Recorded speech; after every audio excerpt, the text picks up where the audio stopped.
The Avenger. The road to crime ends in a trap that justice sets. Crime does not pay.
The Avenger, sworn enemy of evil, is actually Jim Brandon, a famous biochemist. Through his numerous scientific experiments, Brandon has perfected two inventions to aid him in his crusade against crime as the Avenger. The telepathic indicator by which he is able to pick up thought flashes, and the secret diffusion capsule, which cloaks him in the black light of invisibility. Brandon's assistant, the beautiful Fern Collier, is the only one who shares his secrets and knows that he is the man the underworld fears as the Avenger. And now,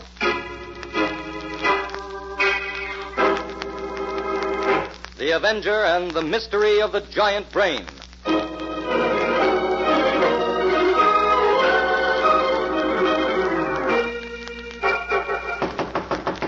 Who is it? Who's there? It's Miss St. Clair. I want to speak to you, Professor Rodano. Oh, all right. Come in. Why, Miss St. Clair, where are you going with all that luggage? I'm leaving, Professor. Leaving? Yes. And you needn't pretend to be surprised. You know why I'm going. Oh, yes, you were upset about those animals from the zoo, I believe. Yes, that among other things. Miss St. Clair, it was absolutely necessary for me to have those animals. Our experiments have gone far beyond the stage of rabbits and mice. I must have animals of a little more cunning. Of course, I'm sorry to have to steal them from the zoo and neighboring farms, but that's the only way. Well, I want no part of it. When I came here a year ago as your assistant, I thought you were a reputable scientist. I am a great scientist, Miss St. Clair. Too great to allow the petty ethics of... Perhaps you are a great professor, but you've become cruel and inhuman. And the kind of man that has no place in the laboratory. These experiments and brain surgery you're making now are horrible. You think so? Then perhaps you have decided to report me to the police. No. I just want to get out of here and have nothing further to do with you. You're a coward, Miss St. Clair. You're afraid of what the great Rodano can accomplish. Why, Rodano's work is just beginning. Look, these three mechanical men. These robots I have created. They're only in their infancy. Yes, I know they are. Look at them lined up there. 3 iron monsters, that's what they are. You hate them because you fear them. In time, my robots will accomplish all that man is too cowardly to attempt. Professor, please don't go on with this. Destroy them now before it's too late. Why, Miss St. Clair? How can you talk like that? You helped perfect them. I didn't understand what you were doing. You will excuse me if I find that hard to believe. It's true. Until a few weeks ago, these robots were merely harmless servants of your will. Created, you assured me, merely to fetch and carry for you. Now you send them out to capture animals for you, in the hope that in time you'll be able to create for them a brain. Exactly. And that time is almost at hand. Just think, Miss St. Clair. Very soon I will no longer have to control those robots as I do now by the magneto-electric batteries I have installed about the house. They will have a mind and intelligence all their own. You're playing with madness and death, Professor. 2 marvelous experiments. Madness and death. I see that there's no point in trying to reason with you. But there is one other thing I'd like to do before I go. Yes? I'd like to know what has happened to Dr. Giles. I told you 2 weeks ago I sent him away on business. I don't believe you. I think he left you just as I'm doing because he wanted nothing further to do with you and your robots. Would you really like to know where Dr. Giles is now? Would you like to see him, Miss St. Clair? What do you mean? Dr. Giles is in my secret basement laboratory. I had to lock him up in a little iron cage down there. Come, I'll show you. No. No, you are mad. I'm going to the police. I'll have you locked up where you Robot 1! Robot 1, stop Miss St. Clair! No, let me go. Professor, please. Make him let me Carry go. her to the basement laboratory, Robot 1. No. You've always been curious about that secret laboratory, Miss St. Clair. Now I'll let you see it. No. Professor, I beg you, let me go. Please, help.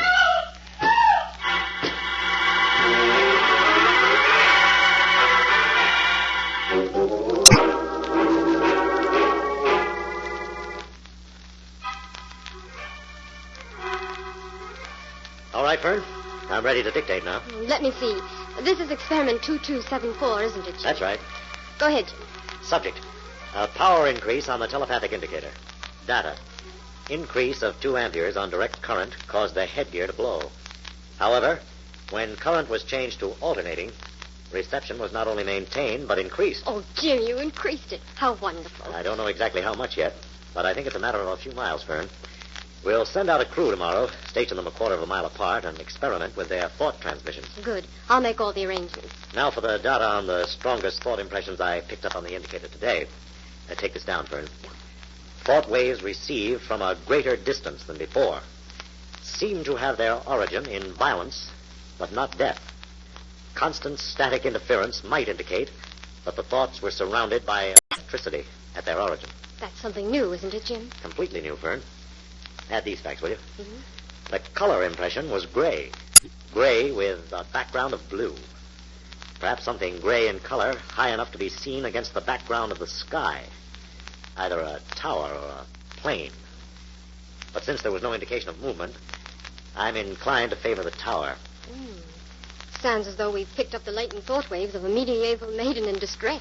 Oh, there you go, letting your romantic notions run away with you again. Well, nothing seems to be impossible with that indicator. But if you'll review the facts, young lady, you'll realize that your medieval maiden could scarcely have been surrounded by electrical instruments of extremely high voltage. No, I suppose not. Unless the tower was struck by lightning. I give up. You win. But to get back to the facts, I'll make a note of this, please. I also picked up an impression on the same thought wavelength of inarticulate suffering, something that could have emanated from small children or animals. This impression was not as clear as the others. That's a strange kind of impression. Yes, and all the more interesting in view of a story that appeared in this morning's paper. Here, paste this clipping in beside those notes. What is it, Jim? It's a story about some animals that were stolen recently from the zoo at Midvale. Also, a raid on a fox farm near there. What do you make of it, Jim? Nothing yet. Fern, do we have a legend map that includes Midvale? Well, we have one for this entire county. Will that do? Fine. Yeah, where is it? Oh, on the bottom shelf behind you. Right. Now, let me see. Midvale's exactly 16 miles due east from here. Yes, that's within the radius of the indicator. Oh, look, Jim. This footnote says that Midvale boasts of several mansions of great architectural beauty that date back to the early 1800s. It also boasts of several well-known silver fox farms, all of which ties in pretty well with the things we already know. Oh, yeah. Fern, how long will it take you to pack? 15 minutes. All right, let's get moving. You and I are going on a little trip to Midvale.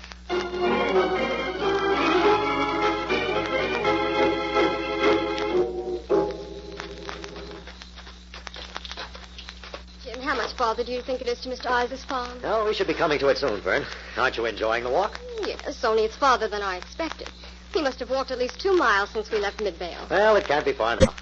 Jim, why are you so anxious to talk with Mr. Iser? Because Joe Iser has reported 4 foxes stolen from his farm within 2 weeks. Oh. And I think he may be able to give us a few leads. Off the record, of course. Mm-hmm. Oh, that must be Iser's barn just ahead there.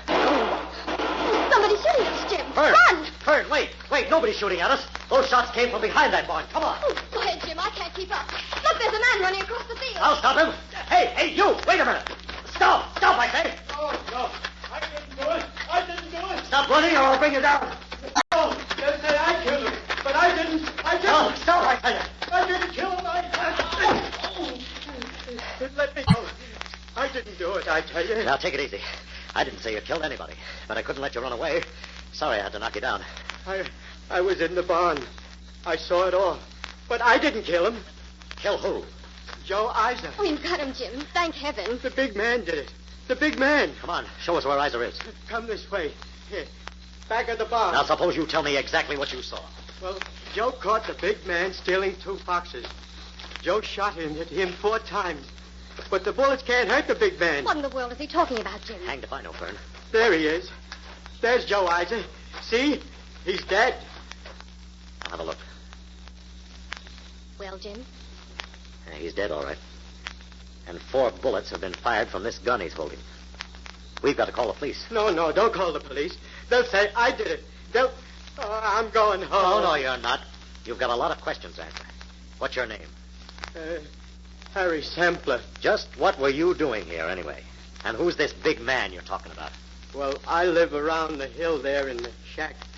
I come over here every day to help Joe with the chores, and he gives me food. Yeah? Joe is good to me. I wouldn't kill him. So, today, while you were helping Isa, this big man appeared and stole 2 foxes? Yeah, that's right. Joe started to shoot at him, but the big man walked right through the bullets and hit Joe over the head with his big iron hand. Oh. He killed Joe. The big man did. Oh, this is getting us nowhere fast, Fern. I'm going to call the police. Well, I think we'd better. Come on, and show me where Isa's telephone is, Harry. Well, Joe ain't got no phone. What are we going to do, Jim? Well, I've got to stay here and guard the place until the police get here. But how can we get word to them? Yeah, that's the question. I can't trust Harry to go. And it's getting too late for you to go alone. Well, if I hurry, Jim, maybe I can make it into town before dark. No, Fern. There's a killer loose around here somewhere. I think there's a phone over to the Gray Towers, but I wouldn't go in there. No? Where's Gray Towers? Right around the bend and up the road a piece. I'll go, Jim.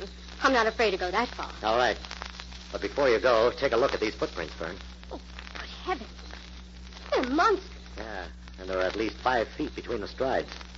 Jim, do you think there could possibly be anything to this poor fellow's story? Well, it's fantastic, of course. But Isa was killed by a blow on the head, all right. He was struck by some kind of blunt instrument. Jim, I don't think we should trust this fellow. Harry, maybe he's not as harmless as he seems. After all, he could have... Don't worry, Fern. I'm not trusting. I'll keep Harry right here with me until you get back. Now, you run along, but don't lose any time. I'll expect you back here in less than half an hour. Okay, Jim. So long. So long, Fern. Yeah, I'm sure they got a phone up to Gray Towers, but I wouldn't go in there. I'd be afraid. Seems to me you're afraid of just about everything, Harry.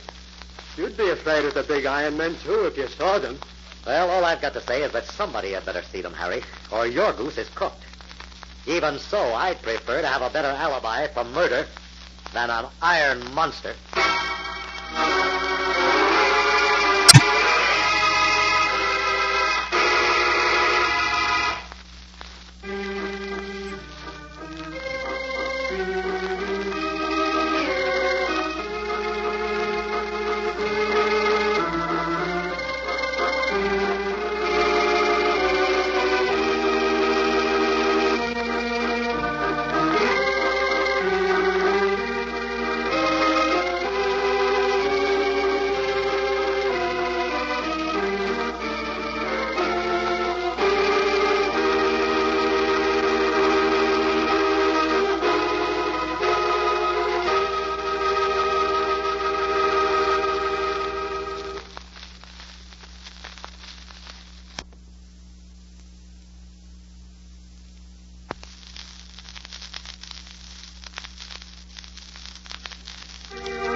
Now, back to the Avenger and the mystery of the giant brain.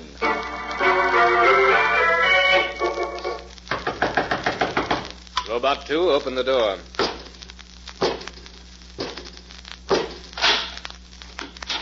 Excuse me, may I... Oh, don't be frightened, my dear. This is just a mechanical man who acts as my servant. He's perfectly under control. Come in. Oh, no, thank you. Never mind. Seize her, Robot 2. No, let me go. Well done. done, Robot 2. Now close the door. Tell this monster to put me down, please. I just came to use the phone. You were sent to call the police, were you not? Oh, you don't understand. A man's been murdered. Or perhaps you already knew that. A very unfortunate incident, but that sort of thing is inevitable sometimes. People are stupid. They don't understand the needs of science. Please let me go. I'm expected back in town. No, you are needed here. I'm needed here? What for? I need your brain for my great experiment. You arrived just in time. My brain? Yes. Now I'll have three human brains. Bring her to the secret laboratory, Robot 2. Oh, no. Put me down. Let me go. No use to struggle. The robot has his orders, and he will obey them. Oh, you are a murderer. You killed Isa. He was just a little man who got in my robot's way. But yours is to be a greater honor than mere death. You will sacrifice your living brain to the great god science. A mere mortal could ask no greater privilege. No. Let me go. Let me go. Let me go.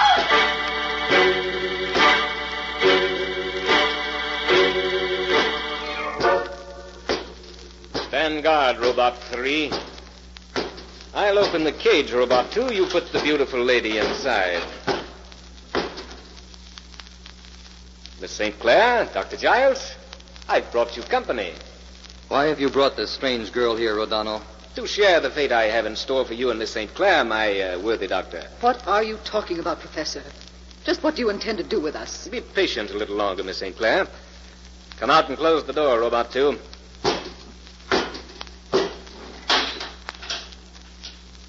Now listen, all of you. Tonight, the mighty Rodano will perform the greatest operation in the history of surgery. I will add 3 human brains to the living animal brains I already have preserved. Wait, I'll show you. Remove the heavy cover from that table, Robot 2. Be careful not to break the glass case. Well, what do you think of it? What is that horrible thing? It's moving. Of course it's moving. It's alive. It's the composite living brain of 14 animals. It's the most horrible thing I've ever seen. Even my worst suspicions didn't prepare me for anything like this. Hold on, Miss St. Clair. We mustn't give up yet. Be silent and listen to me.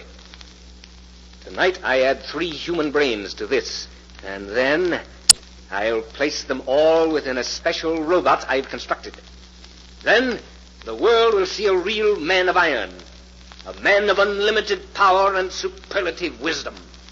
The great Rodano will be worshipped as the creator of a new race. Oh, stop him. I can't stand anymore. Professor, Yes, what is it, Dr. Giles? perhaps we, Miss St. Clair and I, deserve whatever fate you have in store for us. Whether we meant to or not, we did help you create the robots.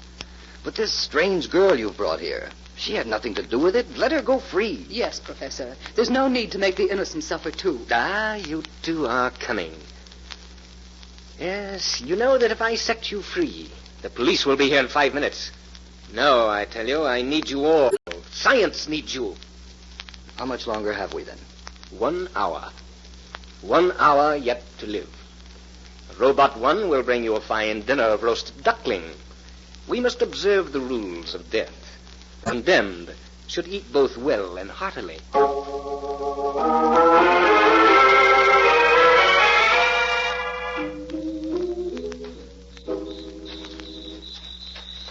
Well, Harry, it was a lucky thing for us that truck happened by so we could get word to the police. The police come mighty fast, didn't they? Yes, and they want to question both of us later, Harry. I promised them we'd both come to police headquarters as soon as I find out what's happened to Fern. They don't think I did it, do they? No, and if you promise me you'll tell them exactly what you saw, I'll give you a reward of $10. $10? Gee, I never saw that much money. Oh, say, Harry, is that Gray Towers? Yeah, that's the place. That's where the professor and the big men live. Have you ever been inside the house, Harry? No, nobody's allowed inside. All the doors and windows has big bolts. How do you know if you were never inside? Well, sometimes I climb up in that tree over there by the garden and look in the window. And what did you see from there, Harry? Well, that's how I first saw the big men. But nobody believed me. They said I made it up. Well, I guess there's nothing for it then but to try to get in by the front door. Come on, Harry. Oh, no, sir, not me. I wouldn't go in there. The big men kill people. All right, you climb up in the tree then and wait for me. Sure, I'll wait. You said I'm going to get $10. That's right. I'll see you later. Yes, sir. Nobody will see me up in that tree. It's too dark up there. Well, Professor, you're going to have a visitor. When that door opens, the Avenger will step inside, and you'll be none the wiser because my diffusion capsule will render me invisible. The moment the door is opened, I'll break the capsule and enter. What's that noise? Who's out there? Who's out there, I said? I'm sure I heard a peculiar noise just as the door opened. Who's there? Well, it must have gone away, whoever it was. Robot 1, close the door and bolt it. Now follow me, Robot 1. Follow me closely, for in just a few minutes, we begin our great experiment.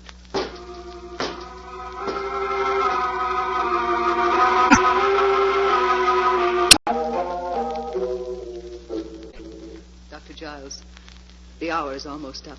Yes, just a few minutes more. Think of that maniac sending down all this food.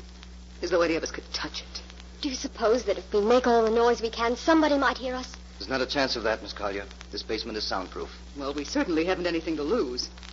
We might as well try it. Here, each one take a tin cup, hit them against the bars as hard as you can. And everybody shout at the same time. We'll say, help, we're in the basement. Ready? Go. Help! We're in the basement! Help! We're in the basement! Listen. It's the robots. It's too late for any help now. Go ahead! Scream your heads off. No one can hear you. Stand guard, robots. I'm going to bring Dr. Giles out of the cage now. You'll kill him if he tries to get away. Come, Dr. Giles. Place him on the steel table, Robot 2. I'll fasten his hands and feet. Oh, I can't look. He won't feel anything. None of us will. Electricity will stun him instantly. It's the only way the brain can be removed and still remain alive. Oh, don't. Stand aside, robots. There, in a line. That's right. Now you won't be in my way. Every split second counts in this operation. Now we're ready. I'll pull the switch and... No, you don't, Professor. Who spoke? Who's there? It's the Avenger, Professor. Oh, the Avenger. Oh, Miss St. Clair, we're safe. Why, I don't understand. Where is he? Where are you, Avenger? How did you get in here? You see me, but I'm here, Professor. Here to see that you're brought to justice. Find him, robots. Find the Avenger and kill him. Kill the Avenger. Find him, robots. Professor. Giles. The Avenger is here to ruin my experiment. Professor, set me free. I'll help you. Yes, Giles, you must help me. I'll set you free. There. Help me, Giles. Help me find the Avenger. Must kill him. He mustn't ruin my experiment. Dr. Giles, be careful. The robots have broken the glass case. The giant brain is free. No, you robot fools. Look what you've done. The brain is moving toward the professor. No, robots, help me. Dr. Giles. Dr. Giles, there's a robot behind you. Move to the corner.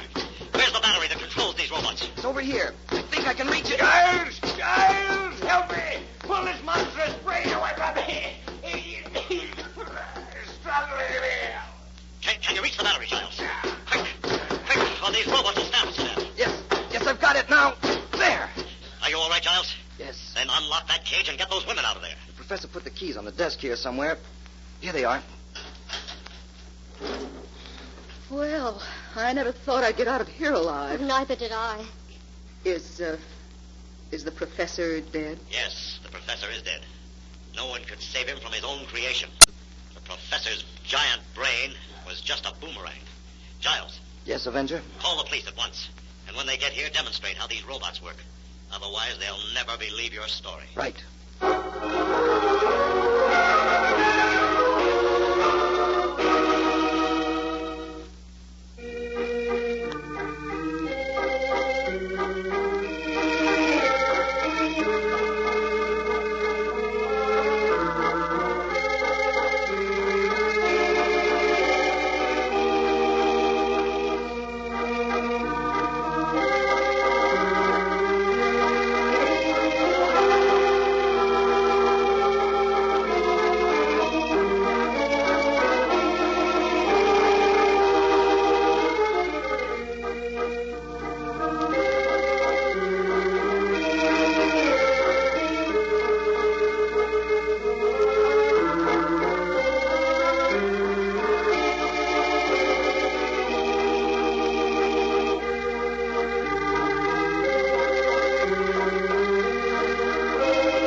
Midvale is one town I'm glad to leave behind me, Jim. I don't blame you, Fern. You had a pretty narrow escape last night. The Avenger saved Dr. Jaw's life by a mere second, Jim. I got the first moment I could, Fern.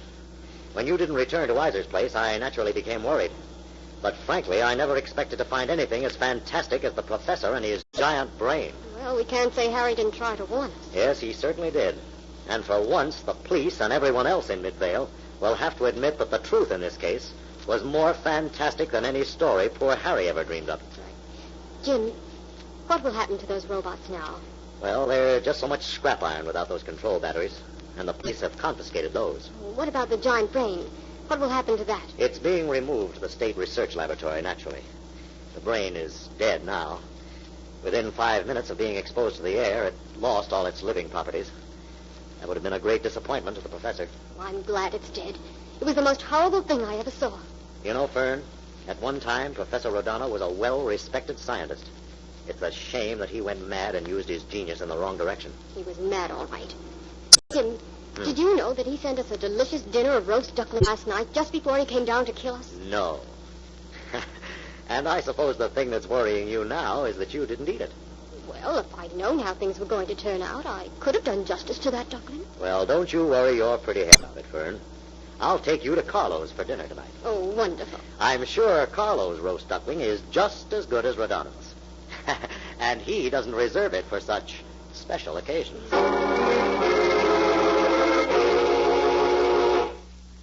All characters, names, places, and plots used in the Avenger program are fictitious.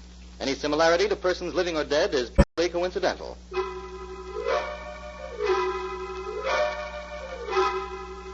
This is a thought, a thought, a thought. Remember, listen for another adventure of The Avenger,